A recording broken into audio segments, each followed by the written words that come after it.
All right, let's talk about something that so many of us feel, but almost never say out loud. You know that sinking feeling in your gut when a friend asks to come over? It's not because you're antisocial or a bad friend. Nope. There's some really deep psychology going on here, and today we're going to unpack all of it. So you get that text, right? Hey, can I come over? It seems so simple, so innocent. But for a lot of us, it's anything but. It's like your whole body just clenches up. Your mind starts spinning out of control. It's this immediate physical reaction that feels, honestly, way bigger than the question itself. So what is going on here? Why does this one little question fill you with so much dread? I promise you, it's not just some weird quirk you have. It's this wild mix of how your brain is wired, the social pressure we're all under, and believe it or not, some ancient survival stuff.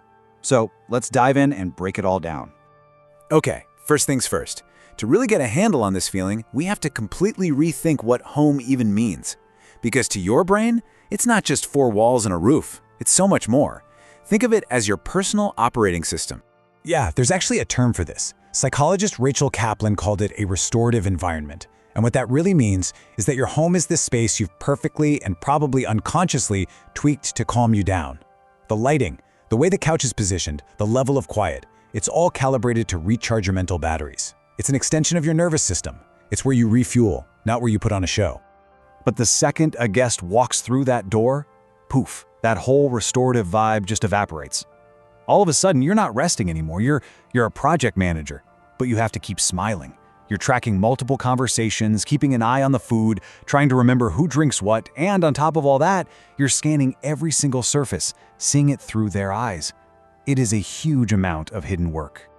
And this is where a concept from psychologist Roy Baumeister called ego depletion comes in, and it explains so much. Basically, your brain has a limited tank of energy for things like self-control and making complex decisions. And every little thing you do as a host, like biting your tongue, forcing a smile, deciding what to talk about next, it's all drawing from that same limited tank. So hosting drains your battery before the event has even really started. So, if you feel totally exhausted, listen, it has nothing to do with being lazy. It's pure cognitive overload. Your brain, that personal operating system of yours, is suddenly trying to run like 7,000 background apps all at once. It is a full-blown logistical mission, and it's all happening inside your head. And that mental drain, that's just layer one. Because when your home stops being your private sanctuary, it turns into something completely different. It becomes a stage. And guess what? You're the main event, ready or not.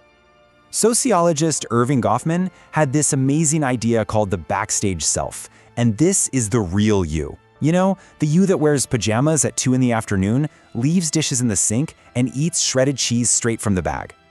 Your home is the one place on earth where that unfiltered, unperformance version of you gets to exist. But the second you hear that doorbell, the curtain goes up. Your safe space is now a public stage, and you have to instantly flip a switch from that comfy backstage you to an onstage persona. You're not just the lead actor anymore, you're also the director and the frantic stage manager of this whole production. And all of a sudden, everything in your home feels like it's under a microscope. Your bookshelf, it's a personality test. The stuff in your fridge, it's a lifestyle audit. And let's be real, in the age of perfectly curated Instagram feeds, we're constantly comparing our messy, real life behind the scenes to everyone else's perfectly polished highlight reel. The pressure is intense. Okay, so we've covered the mental load and the social performance.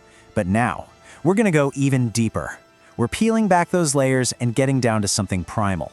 We're talking about the ancient, hardwired programming that kicks in the moment someone steps into your space. A psychologist named Erwin Altman really nailed this. He called it privacy regulation.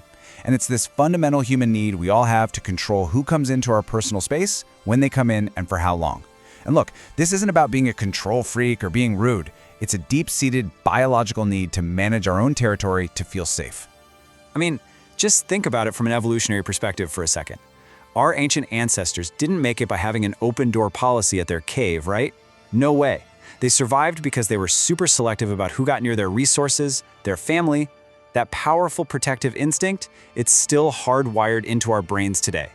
It's not a flaw in your personality, it's an ancient alarm system. And here's the thing that makes it so much worse at home. If you're out at a coffee shop and your social energy just plummets, you can say, "All right, gotta go," and you leave. But when someone is in your house, You have no exit strategy. You are literally trapped in the one place on the planet where you're supposed to feel totally free and off-duty. All right, for this last layer, we have to get a little more personal, because sometimes that wave of dread isn't just about what's happening right now. Sometimes it's an echo from your past. It's your own history knocking on the door. You're not overreacting, you're remembering. If your response to having guests feels massive, just completely overwhelming, it might be because your nervous system isn't just reacting to a friend coming over for dinner. It's remembering a time when your home didn't feel safe or secure. So think about it for a minute. When you were a kid, did having guests over mean chaos? Did it mean your parents got super stressed out? Was your bedroom your one safe spot constantly invaded? Psychologist John Bowlby called this idea of a safe home a secure base. And if that base was always being disrupted, you learned a very simple lesson early on. Guests equals stress. And if that's part of your story, then having someone in your space today can feel, well, it can feel like a profound disruption. It's like someone is coming in and rearranging the furniture inside your nervous system without even asking. That feeling is so intense because the memory it's attached to is just as real. Okay, so we've looked at the mental exhaustion, the social performance, those ancient survival instincts, and even the echoes from childhood. We've put all the pieces on the table. Now let's bring it all together for the most important question. But here's where we have to pause and consider a really important truth. All of these reasons we've talked about, they are completely valid. But knowing all this also leads us to a crucial moment of, well, self-reflection. And here it is, the core question. Are you protecting your peace, or are you avoiding connection? There is a very, very fine line between drawing a healthy boundary to protect your energy and building a fortress that keeps out any possibility of connection. And honestly, that's a question that only you can answer. See, protection, that's a healthy boundary. It's a conscious choice that says my energy and well-being are valuable. Isolation, that's different. That's a cage. It's built out of fear. It's not really a choice, it's a reaction. And figuring out which one is in the driver's seat for you, that's everything. So the next time you get that text message and you feel that familiar tightening in your chest, you'll get it. You'll know it's your brain's operating system, your backstage self, your ancient alarm system, and maybe even your personal history all going off at once. You are not broken. You are not selfish. You are self-aware. And that awareness, that is the most powerful tool you have.